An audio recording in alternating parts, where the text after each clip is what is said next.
Mara, so back to choosing to work with Mark Cuban as an entrepreneur, choosing value-based organizations that represent the change you want to see. How did you get drawn towards the Mavericks, and what do you see them doing that's maybe a model for other teams to follow? Can you repeat the last part of the question? I'm sorry.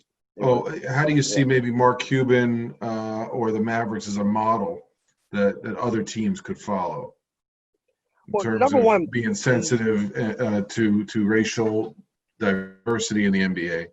Exactly. And to answer your first part of it, they provided me my first opportunity to work with an organization. So it would be great if I had 10 options, but, regarding the director of analytics, James Mercado, had an interview with him. We definitely really had great chemistry, and he brought me on to actually help him with, with analytics, et cetera. So I'm always grateful and thankful for that opportunity.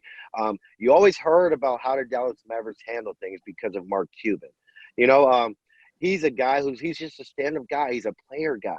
He relates to everybody. So you see Mark Cuban in the offices every single day, just messing around with the players, talking to you, conversating, teaching them, et cetera. So he's always a hands-on guy.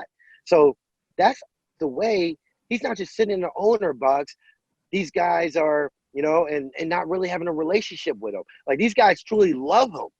They truly look at him as family. And that's just really his personality. Mark Cuban's from Pittsburgh, so he grew up around my dad and them in the Pittsburgh area around those years. So he's just, he's like, really, he acts like he's just a normal guy, not Mark Cuban. He's just coming in the office, he's talking basketball, he's very passionate, but also, in my eyes, he's aware. He understands the pain of African Americans. You understand this league is made up of 80% of African Americans. So if you don't actually support these players, you don't have a league. So the change you have to make is get out of the mentality that these guys just work for me. Like that's how I think the mentality is of just all professional sports. Football, baseball. It's been prevalent in football, right? A lot more separation in football. Exactly. Yeah, baseball, big separation between the players and owners. Right? I don't know what mess that was. 60 games? I don't know what this is. It's just what kind of season is this, right? Race. So what I was saying, it depends on the relationship. So just as America, you have to listen. So you have to listen when people speak. And the same thing in any corporation and just living every day here. If you're not willing to listen to other people's pain, you'll never know what they go through or even understand what they go through. You already have your assumptions in your head from maybe media or what you may experience in your life. But, we're all different people. So, the NBA, just Mark Cuban, I mean, he's a leader. You see, he's in the media. He's always the voice. Not too many people just come out, and he's not scared to tell you the truth. He's not scared to tell you his opinion, which is fearful because, he's fighting for just equality, for rights. It's not about money, in a sense why he's doing it. He's doing it out of love, out of passion. This is how he grew up, his character, which that's why he has so much respect among the sports world and the world in general. Yeah, I'm glad to hear that. I'm reading right now, and for any of our listeners, a book by Jim Collins, From Good to Great.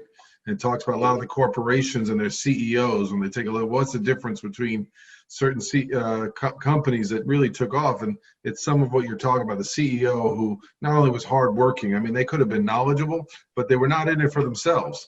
And in some cases, they poured their money back into the company for the company's sake.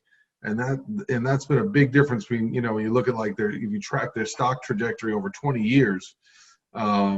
So pretty impressive research in that book, and talk about good stats and analytics. I think you'll enjoy it. I'll definitely check it out. And I've been, trying to open myself up.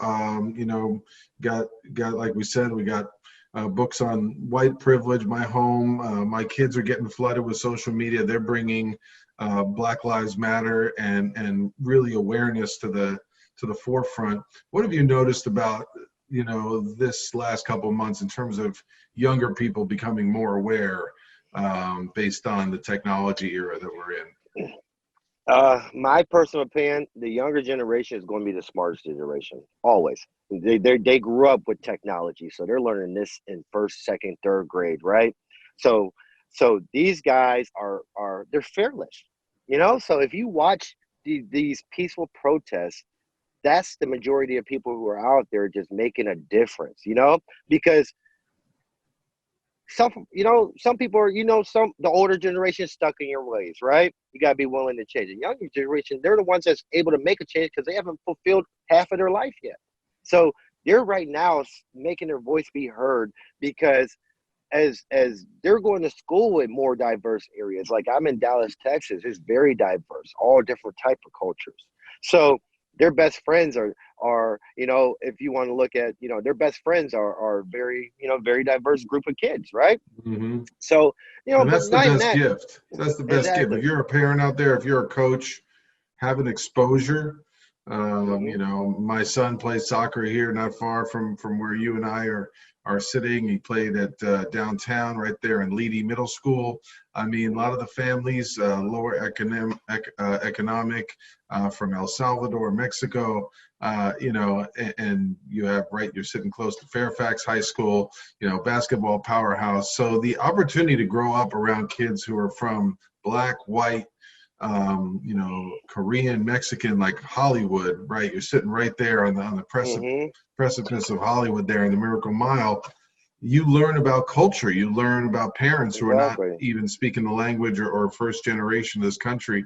And you Hmm. get a sense that everybody's struggling in their own way and has trying to find customs and ways to keep connected to something important and Exactly. special. And so that to me is the most beautiful